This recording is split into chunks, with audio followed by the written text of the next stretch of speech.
Tipid travel hacks naman tayo ngayong nagluluwag pang lalo ang COVID restrictions. Gusto mo ba mag-Maldives for just 50 pesos? Ay, gusto ko yan. Dagdagan pa natin yan. How about mag-gondola na parang nasa Venice, Italy?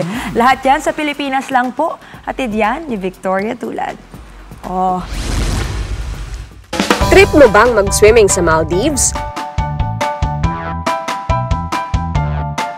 O kaya, mamangka sa Ala Venice this weekend?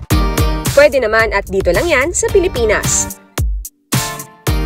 3 oras mula Maynila sa halagang 50 pesos. Makakapag-chill na sa Maldives na restaurant resort na ito sa San Leonardo, Nueva Ecija. Ang mga cottage nakatayo sa mismong lawa at magkakakonekta. Tulad ng mga iconic cottage sa dagat sa Maldives. O diba?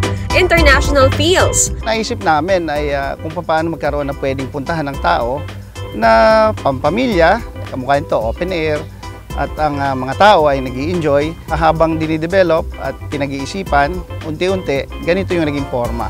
And eventually, it came up na kamukha ng Maldives yung naging itsura niya. Pwedeng mamasyal at mag-picture taking sa mga tulay o pathway na nagkokonekta sa mga kubo. Yung mga pathways ay sinadya para maikot natin yung lugar na hanggat maaari hindi magkasalu-salubong.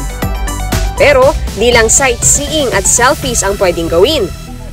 Pwede ring mamangka for free at want to sawa. O kaya naman ay mangisda kasama ang pamilya o mga kaibigan. 250 pesos ang rental fee ng fishing rod para sa 2 oras na pamimingwit. Pwedeng makahuli ng tilapia, hito at dalag. Lahat po nung inyong mahuhuli ay sa inyo na. Sina Mark Joseph, enjoy na enjoy mamingwit. First time namin dito and then nakita niyo naman nag-i-enjoy yung anak ko at yung family ko.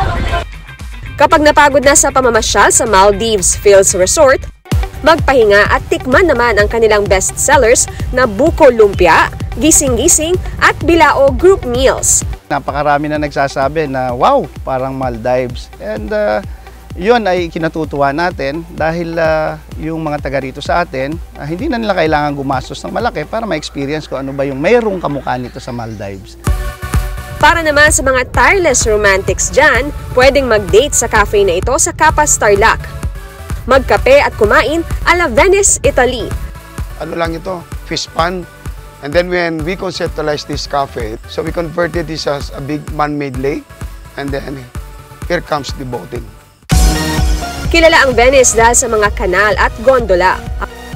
Ang pagsakay sa mga ito nasa bucket list ng mga magsing-irog. Pero dito, pwedeng solo flight, ride. Di requirement na may kasamang jowa. Yung operator around 250 pesos for 30 minutes. Doon sa big boat, it can accommodate 4. Ang magpipinsang ito, living la dolce vita habang namamangka. At first po, syempre yung sa pagsakay nakakaba, baka biglang tumao. Pero pag nasa gitna ka na, ang sarap po sa feeling. Yung place po, medyo nag-remind po siya sa akin ng Venice, Italy. Pwede rin mag-stroll at mag-picture taking sa magagandang garden. Kahit gabi na buhay pa rin ang lugar dahil sa string lights. Yung vibe po dito parang ibang bansa, especially sa Venice, Italy. Meron pang angel statue na gumagalaw. Kaya kung tinamaan ni Cupido, dapat alam mo na pwede rin kayong magpalitan ng I do's dito. Sino man ang kasama, kahit all by yourself lang, just enjoy the moment and be truly happy. Ako si Victoria Tulad at yan ang kwentong dapat alam mo.